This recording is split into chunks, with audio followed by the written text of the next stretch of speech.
Have you ever seen kindness lose against power? What would you do if doing the right thing cost you everything? In the heart of Willow Creek, a charming town wrapped in golden fields and slow summer winds, there lived a man named Jack Turner. Jack, 58 years old, wasn't someone who demanded attention. He was the steady hand behind the wheel of the number 19 bus, a job he had performed faithfully for nearly 15 years. To many, he was simply the friendly driver who knew every face and every story that stepped aboard his old rumbling bus. But for those who looked closer, Jack was much more, a quiet pillar of honor in a world that often looked the other way.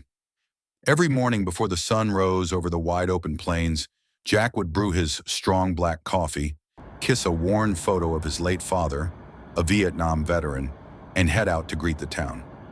His father had taught him long ago that respect was the true measure of a man, not money, not fame. Jack carried that lesson in his bones. To him, the bus wasn't just about taking people from place to place. It was a moving piece of the town itself, a place where old stories were traded like baseball cards, and where sometimes a simple "good morning" could mean more than anyone realized. That morning had felt no different at first. The breeze smelled of fresh-cut grass. Kids waved as the bus rattled past the bakery. Jack smiled behind the wheel, savoring the small, familiar rhythms of Willow Creek life. But everything changed at the park stop. A group of young executives in crisp suits, talking too loud and laughing too hard, climbed aboard. Behind them, almost invisible, an older man in faded jeans and a weathered cap stepped quietly into the bus. Jack caught the way the man carried himself, straight back despite the limp in his step. Military. You could always tell. The moment the bus jolted back onto Main Street, the air soured. The young men snickered at the veteran's clothes, whispering cruel remarks just loud enough to sting.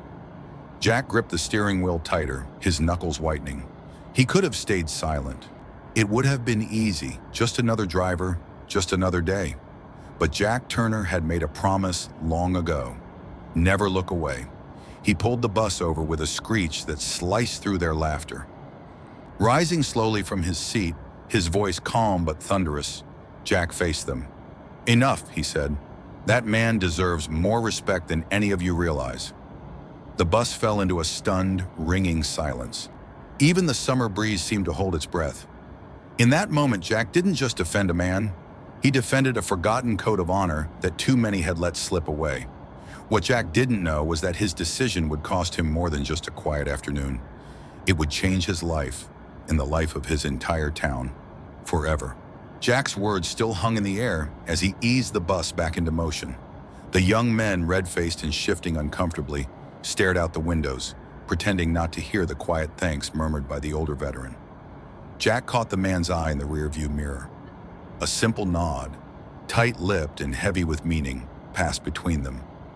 The rest of the route passed in strained silence.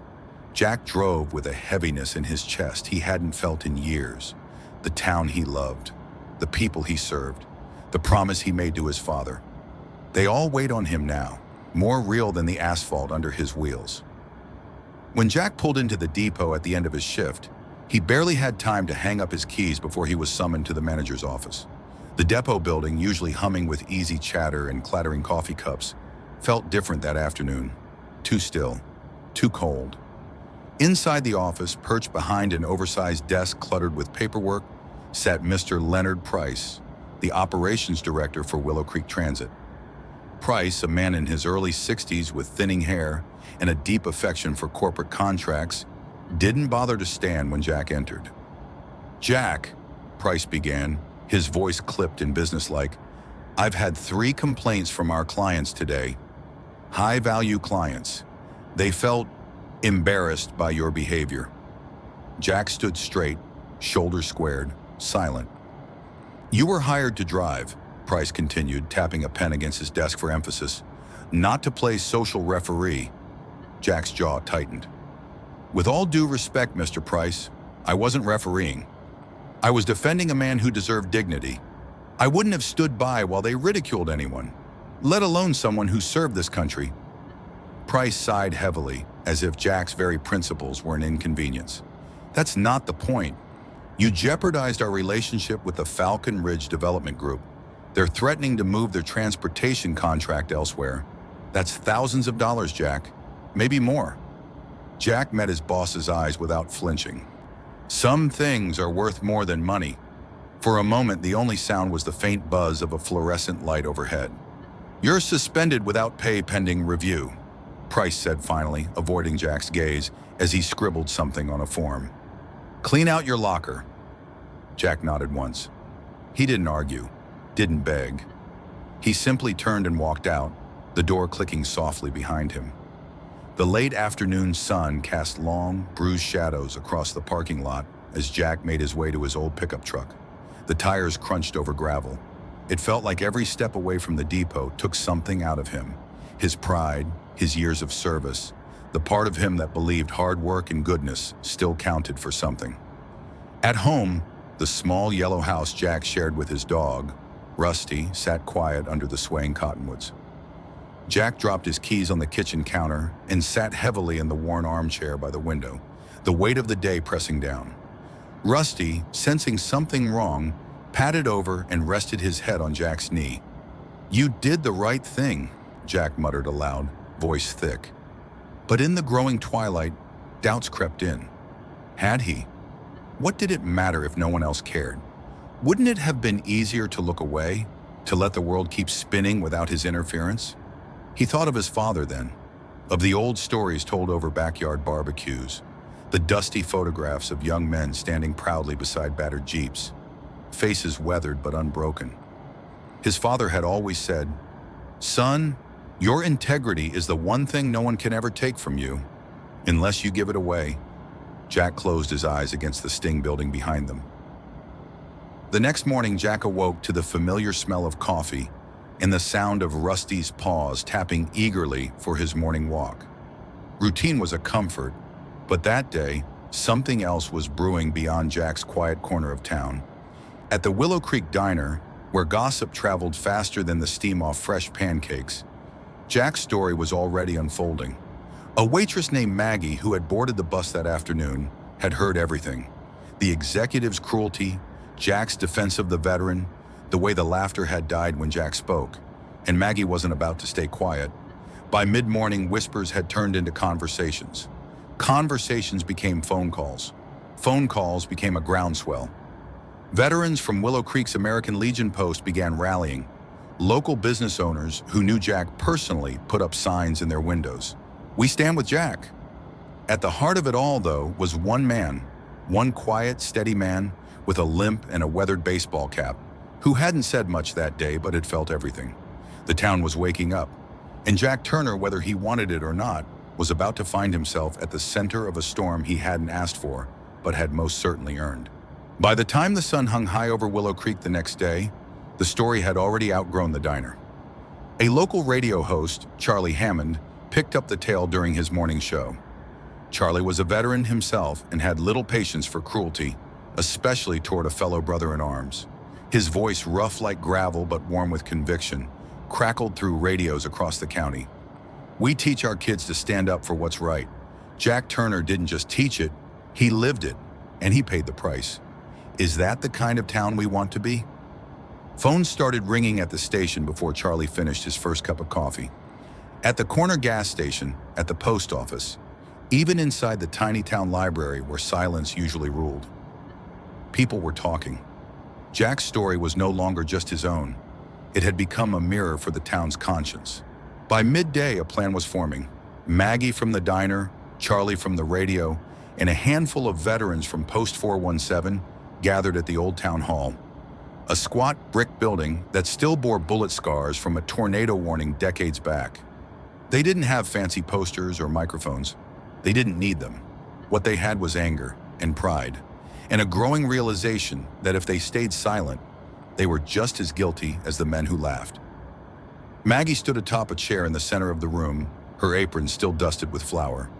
"We're not asking for much," she said, voice firm. "We're asking for respect, for Jack, for every man and woman who's ever stood a post for this country and come home forgotten." The room erupted in cheers and applause. They organized a march, simple, powerful. No yelling, no anger signs, just people walking shoulder to shoulder, silent, carrying small American flags and handmade banners that said things like, "Honor matters, and we stand with Jack." The following Saturday, Willow Creek changed. It started with a few dozen folks at the town square, elderly veterans in worn uniforms, mothers with toddlers on their hips, teenagers who barely knew Jack but recognized decency when they saw it. Then, seemingly all at once, more came, pouring in from dusty farm roads and side streets. Like a tide, no one could hold back. Nearly 1,000 people marched through Main Street that day, 1,000 souls moving as one, past the faded storefronts and creaky porches, all bound by something deeper than outrage, a stubborn, heartfelt refusal to let good men be cast aside. At the very front of the march, walking without fanfare, was the older veteran Jack had defended. His cap was pulled low, his limp more pronounced than ever, but he held his head high. In his hands, he carried a simple sign. "Thank you, Jack." Jack himself wasn't there. He sat at home with Rusty curled at his feet, unaware that his town had risen up for him. It wasn't until Maggie, out of breath and red-faced from running, burst through his door later that afternoon that he learned what had happened. "You need to come," she gasped, grabbing his hand. "They're waiting for you." Confused, Jack let himself be pulled into her old pickup truck. They drove down Main Street where the crowd still gathered around the transit company's headquarters. A squat, unremarkable office at the edge of town. Jack could hardly believe his eyes. Flags waved in the summer breeze. Signs bobbed in the sea of people. And then, as if by some unspoken signal, the crowd parted, and Jack found himself face to face with Mr. Leonard Price, the transit director who had suspended him. Price looked different now, less sure of himself, sweat beading on his forehead, a man who knew he had miscalculated badly. Before Jack could say a word, another voice cut through the hush. "Jack Turner stood up for all of us," said a tall figure, stepping forward. It was Colonel Samuel Whitaker, a retired Marine Corps officer who had settled in Willow Creek after 25 years of service. The town respected him deeply, even if he kept mostly to himself. Colonel Whitaker's voice was clear, each word deliberate. "If Willow Creek stands for anything," he said, looking out over the crowd, "it stands for honoring our own." Jack didn't embarrass this town, he reminded it who we are. The roar of agreement that followed shook the windows of the transit office. Mr. Price stammered something about company policy and legal implications, but no one was listening. They were listening to their own conscience now, and it spoke louder than any corporate rulebook. The townspeople didn't demand violence. They didn't call for revenge. They simply stood there, refusing to move, until Mr. Price had no choice but to retreat back inside, his decision hanging like a stone around his neck. Jack stood amid the crowd, overwhelmed by the realization. He hadn't been fighting alone after all. They had heard him, they had seen him, and they had chosen to stand beside him. What happened next would set in motion something even Jack couldn't have predicted. A wave of change that would sweep not only through the transit company, but through the very heart of Willow Creek itself. The standoff outside Willow Creek Transit headquarters didn't dissolve quietly. Word spread faster than summer wildfire. Neighbors called neighbors, old high school classmates texted each other, and veterans from neighboring towns started showing up, wearing their faded uniforms like badges of defiance. Inside the transit building, Mr. Price scrambled. He called the regional office for advice, but no one wanted to touch the growing public outrage. Sponsors hinted at pulling advertising if the company didn't resolve the situation. Local businesses murmured about canceling corporate transport accounts. The pressure was closing in fast, and it was only a matter of time. Meanwhile, outside, the gathering had transformed into something powerful, something solemn. It wasn't a mob. It wasn't about anger anymore. It was about memory, about loyalty, about everything Jack had stood for when he pulled that bus over. The silent crowd spoke louder than any protest chant ever could. As Jack stood among them, bewildered by the sheer number of people who had come for him, he felt a heavy hand on his shoulder. Turning, he found himself face to face with Mayor Evelyn Brooks, a sturdy woman in her late 60s who had served Willow Creek through 3 decades of good years and bad storms. "Jack," she said in a low, urgent voice, "it's time." Together, they moved to the makeshift stage someone had set up on the flatbed of an old farm truck. Jack climbed up slowly, his boots scraping against the rusty metal. He hadn't prepared a speech. He hadn't prepared for any of this. He only knew the truth that had been planted in him since he was a boy. When something matters, you stand up for it. Jack took the microphone, feeling the weight of hundreds of expectant faces. He looked across the crowd, at the young kids sitting on their parents' shoulders, the elderly veterans standing stiff and proud despite aching joints, the everyday townsfolk who had paused their busy lives just to be here. "I'm no hero," Jack began, voice steady but roughened by emotion. "I'm just a man who saw something wrong and couldn't pretend it wasn't happening." A hush settled over the crowd, so complete Jack could hear the rustling of flags in the breeze. "I didn't stand up that day expecting a parade or a paycheck," he continued. "I stood up because dignity matters. Respect matters, especially for those who gave more to this country than we'll ever be able to repay." His voice caught for a moment, but he pushed through. "If standing up cost me a job," Jack said, "then that's a price I'll pay every single time. And if standing up means we remember who we are as a town, as a people, then it's worth more than anything money could buy." The applause that followed wasn't wild or chaotic. It was deep, sustained, full of weight, an affirmation that rippled outward like a stone dropped into a still pond. At that moment, Colonel Whitaker stepped onto the flatbed next to Jack. He didn't take the microphone. He didn't need to. He simply removed the medal he wore, an old silver star tucked discreetly under his jacket, and pressed it into Jack's palm without a word. The message was clear. Jack had earned something that no company title or paycheck could ever give. Across town, Mr. Price watched the events unfold from the window of his office, feeling the isolation close in around him. He realized, too late, that he hadn't just made a bad decision. He had made himself the face of everything Willow Creek refused to become: indifferent, transactional, dishonorable. By sunset, he called for an emergency meeting with the board, and before darkness fully settled over Willow Creek, an official letter was issued. Jack Turner was reinstated immediately with full honors and back pay. A public apology would be delivered at the town's next civic meeting. The number 19 bus would henceforth be dedicated to honoring veterans, newly repainted and renamed the Heroes Route. But perhaps the most powerful change didn't come from any formal decision. It came from the people themselves. In the following days, small gestures flooded Jack's life. Handwritten notes slipped into his mailbox, casseroles left on his porch, strangers stopping him in the grocery store just to shake his hand. Children asked their parents what integrity meant. Veterans who had long felt invisible stood a little taller when they walked through town. And Jack, humble and steadfast, simply returned to his route, this time driving a bus whose sides bore a new inscription: "Honor rides with us." Willow Creek wasn't perfect. No town was. But after that day, it remembered what it was made of. And it remembered Jack Turner, the man who reminded them all that doing the right thing was never meant to be easy. It was meant to be done.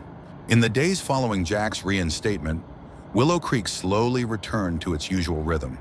The bakery reopened with fresh peach pies. Kids raced their bikes through Maple Street again, and the number 19 bus, now proudly dubbed the Heroes Route, rattled along familiar stops under the steady hand of Jack Turner. But beneath the surface of celebration, a quiet ripple of curiosity remained. People wanted to know more about the man Jack had defended, the veteran with the worn cap and military posture, the one who had stood in silence during the protests, offering no speech, no public statement, just presence, dignified and unreadable. No one even knew his name. Jack had noticed that too. He'd searched the ridership log, but the man hadn't used a bus card, just cash, old school. Jack figured that was typical for a man of that generation, private, respectful of boundaries. Still, something about the way the man had held himself lingered in Jack's mind. He had seen that look before, that steady stare, that grace under pressure. One early morning, about a week later, Jack got his answer. He arrived at the depot before sunrise, as usual, coffee in hand and Rusty napping in the passenger seat of his pickup. When he stepped out, there was a familiar figure waiting at the edge of the lot, leaning slightly on a cane, cap pulled low. "Didn't mean to cause so much trouble," the man said, voice low and rough like gravel. "Just needed to get across town that day." Jack smiled quietly. Didn't know crossing town required that much humility. The man gave a soft laugh, then extended his hand. "Name's Colonel Benjamin Cole," he said. "Retired Marine Corps. 34 years. Jack froze for just a beat. Colonel Cole. The name stirred something. Stories, old headlines, speeches at national ceremonies, a Silver Star, a Bronze Star, 2 tours in Iraq, 1 in Afghanistan. A man known for turning down political offers, preferring instead to mentor young veterans behind the scenes. "You're that Colonel Cole?" Jack asked, his voice thick with disbelief. "I used to be," the man said, eyes kind. "These days, I'm just another old fella with a bum knee and too much time to think." Jack shook his head. "You're a legend." "I was," Cole said gently. "But legends fade. People forget. That's all right." Jack exhaled slowly, the weight of that realization sinking in. The man he defended wasn't just a veteran. He was a living piece of the country's conscience. A man who had led troops into battle, spoken at Arlington, stood before presidents, and not a soul in Willow Creek had recognized him, except Jack. "You didn't tell anyone," Jack finally said. "I didn't want it to be about me," Cole replied. "This town needed to remember its heart, and they did, thanks to you." Jack felt something twist in his chest, humility, pride, and a kind of sadness all rolled into one. "You shouldn't be invisible," Jack muttered. Colonel Cole looked out toward the hills beyond the depot. "Jack, the thing about service is, it's not about being seen. It's about knowing when to step up. And you did that when no one else would. That's the kind of legacy that matters." Word of Colonel Cole's identity didn't stay secret for long. Maggie overheard Jack mentioning it to the depot manager. Charlie Hammond got wind and verified the name with a friend at the VA. By sunset, it was on every phone screen in town. And once again, Willow Creek was stunned into reverent silence. This man, this legend, had been walking among them, living simply, asking for nothing. And when he had been ridiculed, it was Jack Turner, not the mayor, not the press, who had stood for him. The town responded the only way it knew how, with honor. The council voted to rename the central bus terminal Cole Station. A bronze plaque was ordered bearing the words, "To Colonel Benjamin Cole, who taught us that greatness often walks in silence." But Colonel Cole's only request was this: no fanfare, no speech. "Just let me ride the number 19 from time to time. That bus reminds me of what still matters." And so he did. Every Thursday morning, Jack would pull up to the 3rd stop on Main Street, and there, like clockwork, would be Colonel Cole, waiting quietly, nodding once, boarding without a word. No medals, no applause. Just 2 men riding together, connected by a single choice made on a hot summer day. One that had changed everything. And for the people of Willow Creek, that silent friendship spoke louder than any headline ever could. Months passed, and the fire of that summer slowly softened into memory. But the story of Jack Turner and Colonel Benjamin Cole didn't fade. It became part of the very fabric of Willow Creek. The number 19 bus continued to make its daily rounds, but now it wasn't just transportation.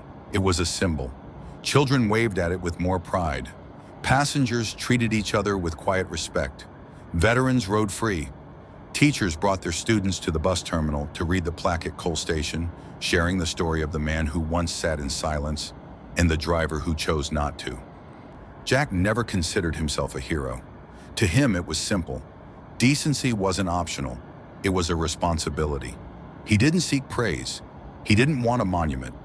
What mattered most to him was seeing others carry that same spirit forward. And they did. Young men who had once mocked strangers began volunteering at the local VA. Teenagers organized food drives for retired servicemen. Even Mr. Price, long since retired and moved out of town, sent a quiet letter of apology to Jack. A few sentences, handwritten and filled with overdue regret. As for Colonel Cole, he remained in Willow Creek, living in a modest house with a front porch that always had an extra chair. On Thursdays, he still rode Jack's bus, offering a nod, a smile, and sometimes, on quiet days, a story from long ago. Their friendship never needed many words. It was built on something deeper, mutual respect, forged in a single moment of courage that had echoed across an entire town. And while life moved on, something in Willow Creek had changed for good. People paused more often, listened more closely, spoke with more care, because now they understood that sometimes the greatest acts of heroism don't involve battlefields or medals. They happen on an ordinary afternoon when someone refuses to stay silent in the face of cruelty. And sometimes that's all it takes to remind an entire town who they really are. In a world that often seems to reward silence over standing up, the story of Jack Turner reminds us of a timeless truth. Doing the right thing is rarely easy, but it is always worth it. For many older adults who have lived through eras of change and challenge, this story speaks to the quiet power of personal integrity. It reminds us that dignity, respect, and human decency don't go out of style. They are values passed down, not in speeches, but in actions. Jack didn't wear a uniform, but he carried a soldier's code. He showed that one voice, one action, can ripple outward, changing not only one life, but an entire community. And Colonel Cole reminds us that even the most honorable among us sometimes walk in silence, waiting for someone to simply see them. As we age, we become stewards of legacy. This story asks us, what are we choosing to pass on? Let it be courage. Let it be compassion. Let it be the will to speak, even when it's hard. Because the measure of a life well lived isn't wealth or titles, but the moments we choose to stand for others when it matters most.